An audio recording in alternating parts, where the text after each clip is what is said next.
Қыздар, қынапты тарылтатын самый эффективный процедураны айтайын ба сіздерге?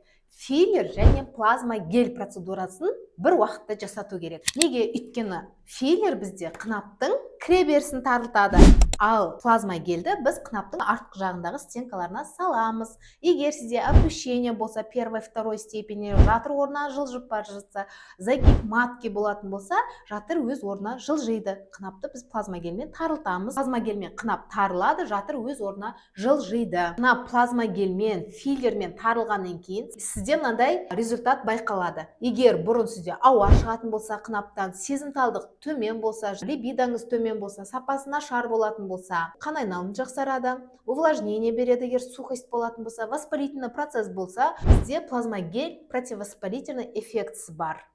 Ал филлерде гиалурон қышқылы болғандықтан тарылту эффектісімен плюс увлажнение береді. Қыздар, праздниктерге орай жігітіңізді қуантқыңыз келсе, қазір акция жүріп жатыр. Екі процедура бір бағада, плазма гель және филлер. Тездетіп жазылып үлгеріңіздер. Төменде бағасын және номер қалдырып кетемін.